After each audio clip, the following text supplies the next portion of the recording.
There is a silence within a silence. The first is the absence of sound. The second is the one we create, a fortress built not of stone but of thought. It is a hum, a ceaseless internal weather.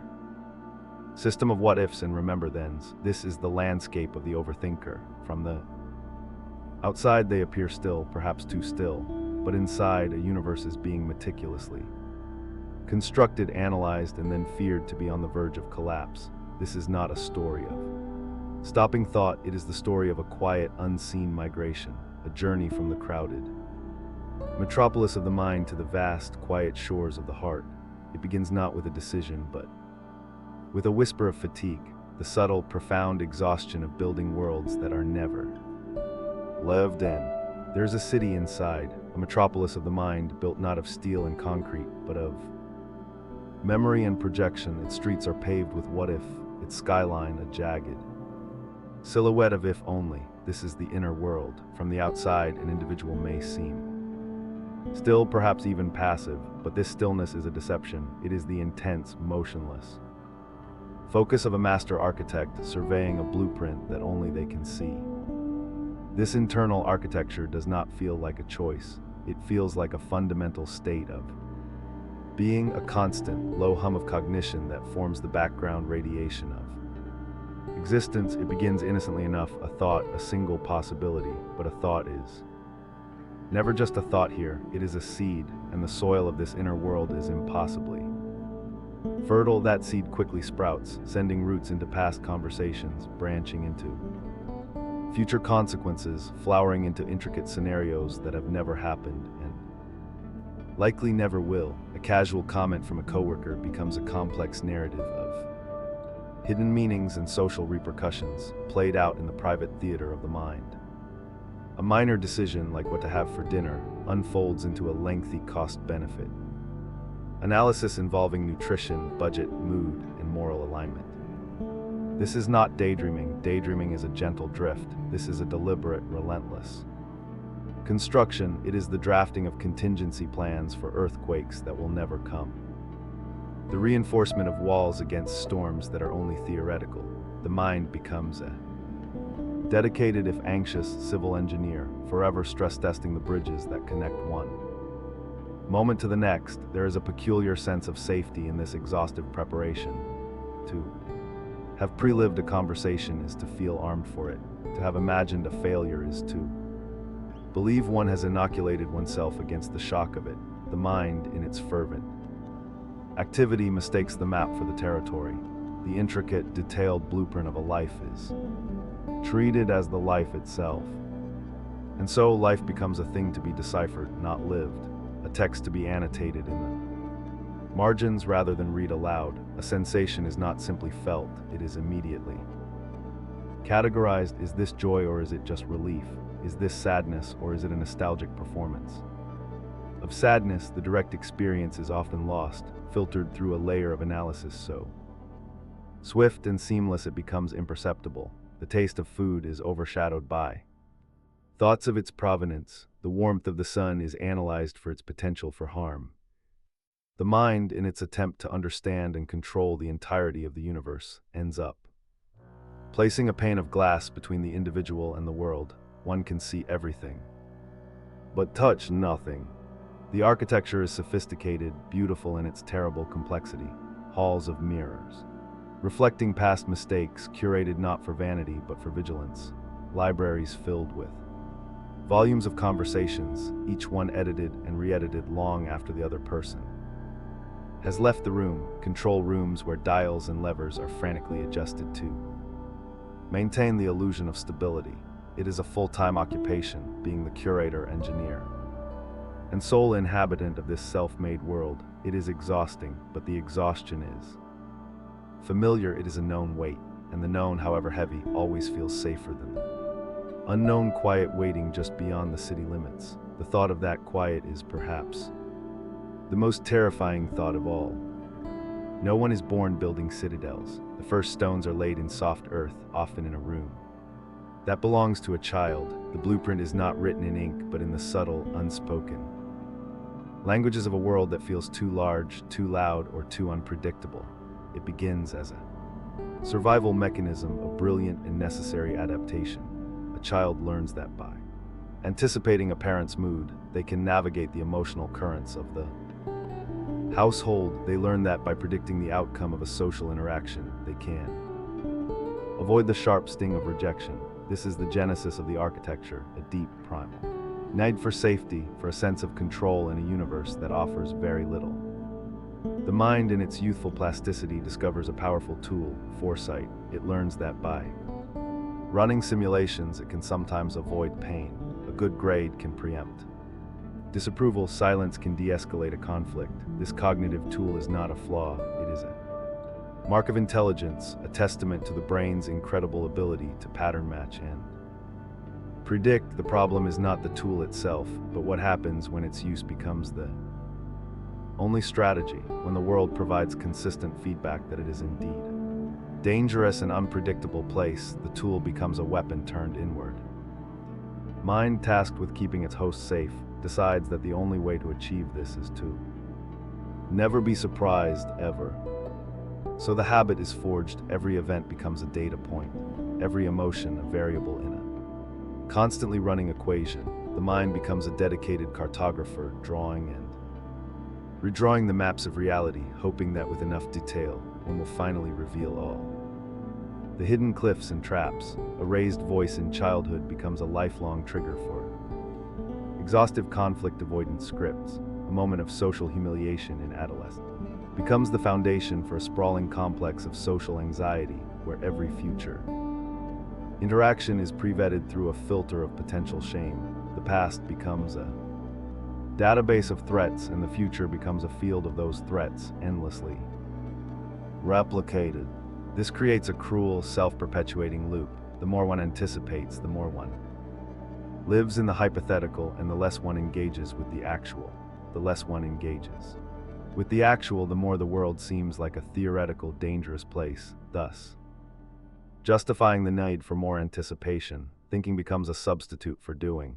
To have thought through a conversation is to feel as if it has already happened. To have worried about an outcome is to feel one has already paid a price for it, a kind of emotional insurance. But this is the central illusion of the inner architect, the belief that the pain of anticipation is a fair trade for the pain of reality. It is a bargain made in good faith, but the ledger never balances. The pain of 100 imagined failures is always greater than the sting of a single, real one. The blueprint then is a fossil. It is the preserved impression of an old world, a world where a child needed to be a strategist to feel secure. The tragedy is that the child grows, the world changes, but the blueprint is followed with unwavering fidelity. The architect, now an adult, continues to build fortresses long after the war has ended, constructing walls against enemies that have long since disbanded, all the while wondering why they feel so confined, so separate from the simple, unplanned life happening just on the other side of the stone. Beneath the poetry of the psyche, there is the biology of the brain. The sprawling metropolis of thought is not a phantom. It has a physical address, a network of lightning-fast currents and ancient pathways, the sense of being trapped in one's own mind is not a failure of character, but a predictable, albeit exhausting, neurological phenomenon. The brain, in its magnificent design, has simply learned its lesson too well. At the heart of this process is a network often called the brain's default mode.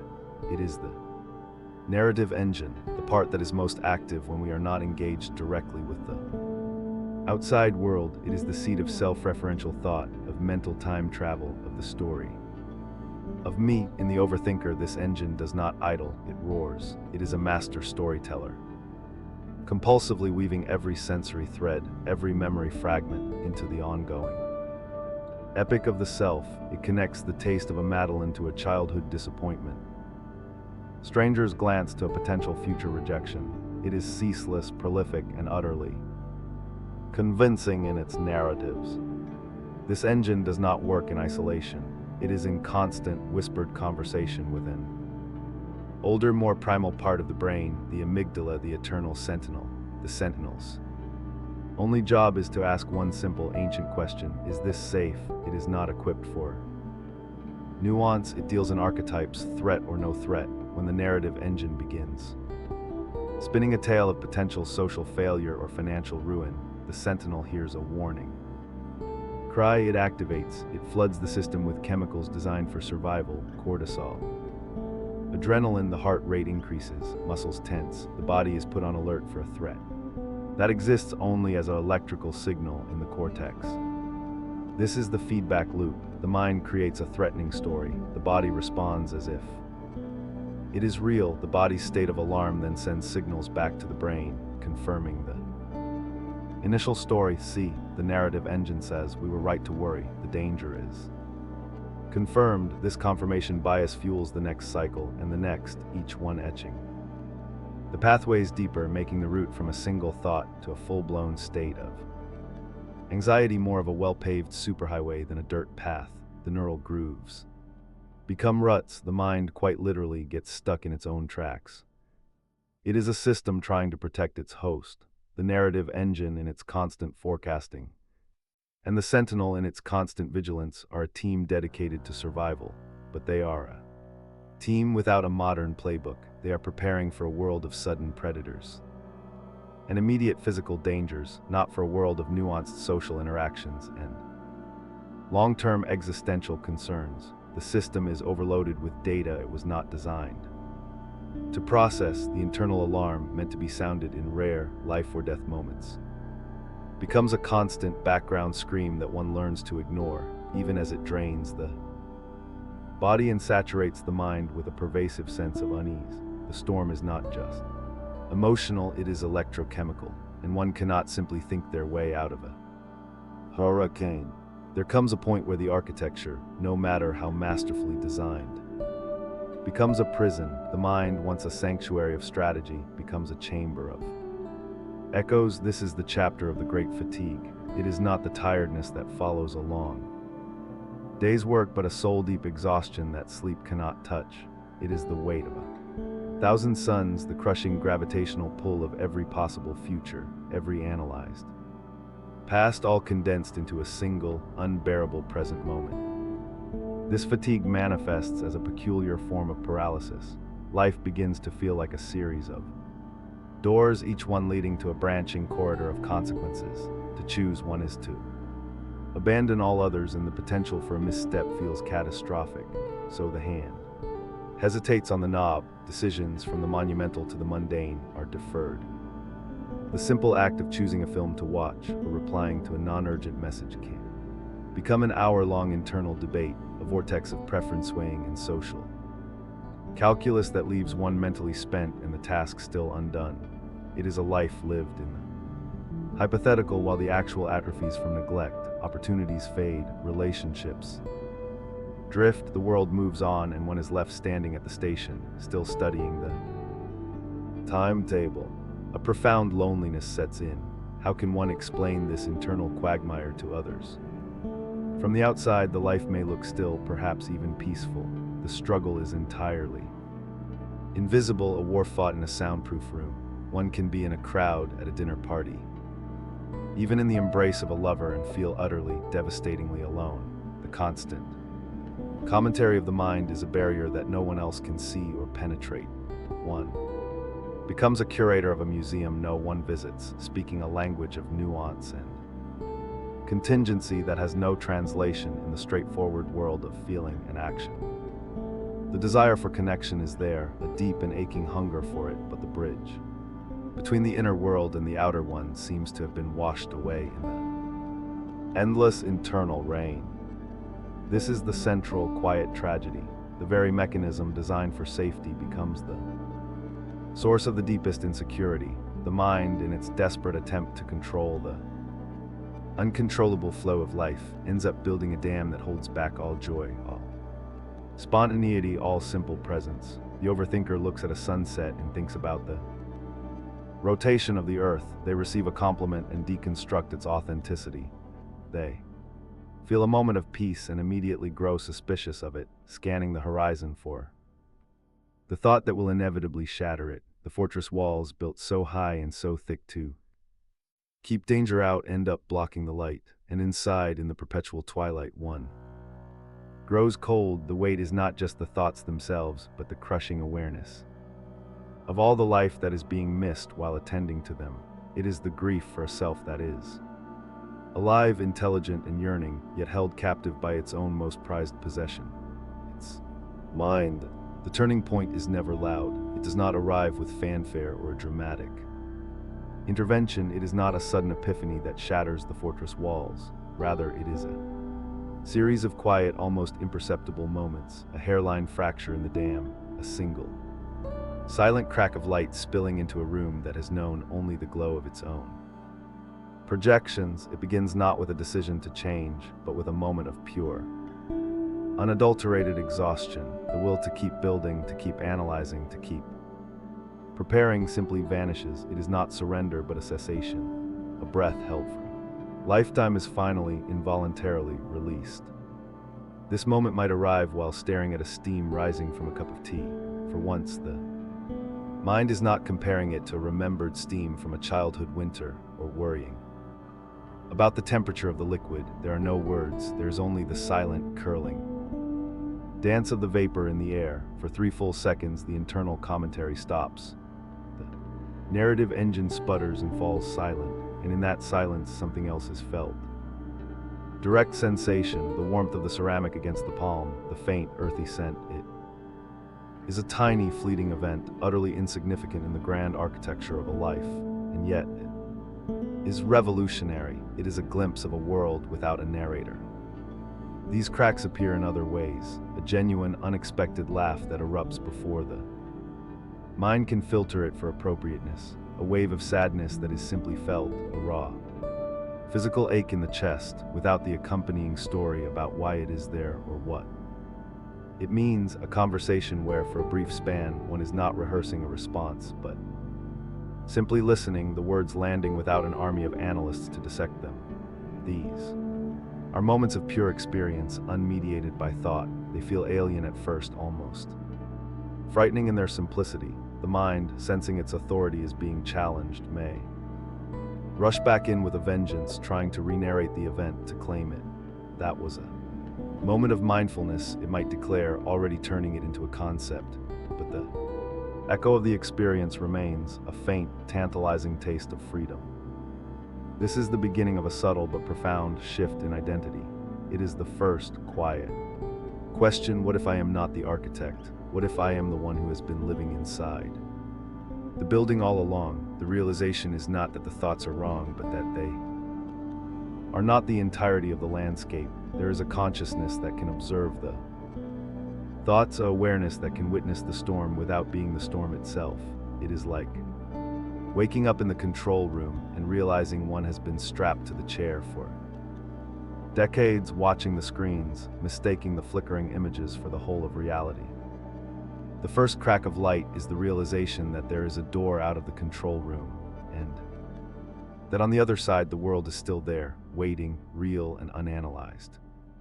The journey from the head to the heart is not a long one in terms of distance, but it is a migration of empires. It is the slow, deliberate work of moving the seat of consciousness from the crowded control room of the mind to the vast, quiet sensing organ of the body. This is not an eviction of thought, but a relocation of authority. The mind is not silenced, it is reassigned. It becomes a valued advisor, a tool for navigation, rather than the domineering king of the inner world. The first, tentative steps feel like learning new language, the native tongue of sensation.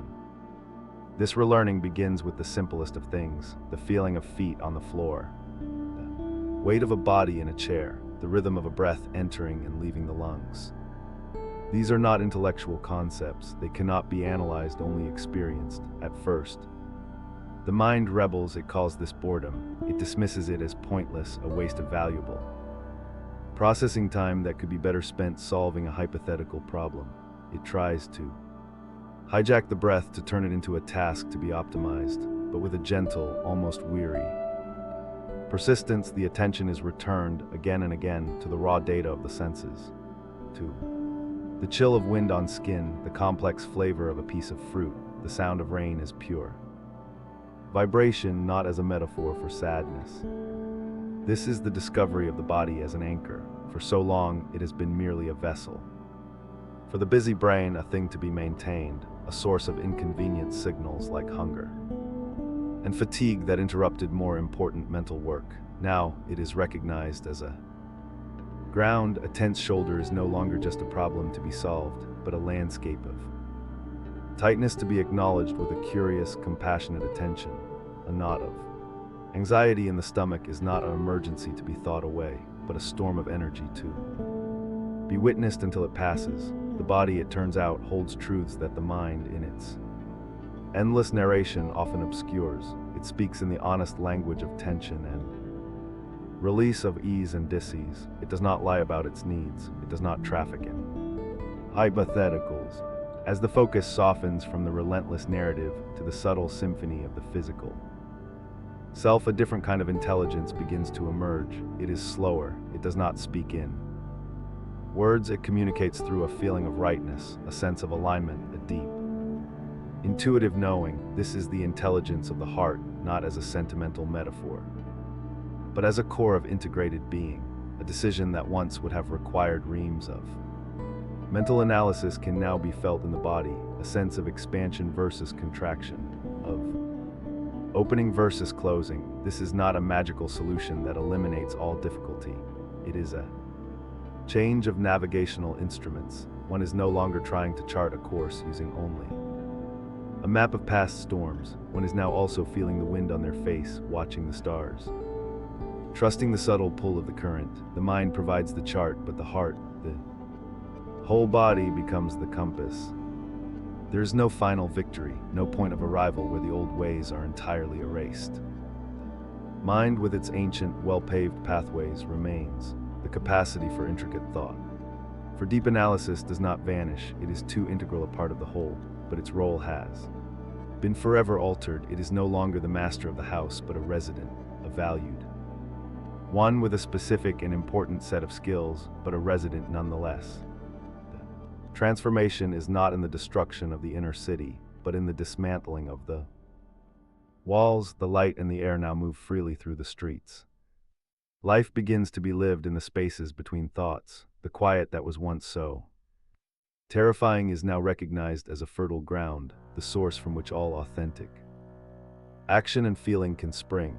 One can sit in a garden and, for moments at a time, simply be there. The mind might still offer a commentary, the name of a flower, memory it evokes, but the identification is broken. The thought is a cloud passing in a vast sky of awareness. It is noticed, perhaps appreciated, but it is not mistaken for the sky itself. The compulsive need to follow every thread, to solve every riddle, has softened into a gentle curiosity. Some thoughts are simply let go, not out of force, but from a lack of interest in their familiar, draining story. This is the integration. The overthinker has not been eliminated. They have been encompassed. Their gifts of foresight and empathy remain, but they are now tempered by a deeper, more stable wisdom. The mind is consulted for specific tasks, planning a journey, solving a complex problem, and then thanked and set aside like a trusted book returned to its shelf. The constant, low-grade anxiety that was the background hum of existence begins to recede, not because all problems are solved, but because the relationship to the unsolvable has changed. The need for absolute certainty is replaced by a growing trust in the capacity to meet what comes. There is a return to simplicity, a return to the direct, unmediated experience of being that was known in childhood before the blueprint was drawn, to feel the sun and simply feel it without a single word arising, to listen to another person and hear them, not the prepared response waiting in the mind's queue. This is not a regression, but a maturation. It is the hard-won ability to inhabit the present tense of one's own life. The past becomes a story that is over, not a script to be replayed. The future becomes a horizon of potential, not a gallery of threats. The final, quiet dawn is not a state of perpetual bliss. It is a state of profound and gentle alignment. It is the understanding that the true self is not the frantic architect, nor the weary prisoner, but the silent, spacious awareness that has been present all along, watching the entire drama unfold. It is the one who finally steps out of the fortress, not to flee, but to walk freely in the world, feeling the grass underfoot, the wind on the skin. At home in a silence that is no longer empty, but full, complete, and deeply, peacefully their own.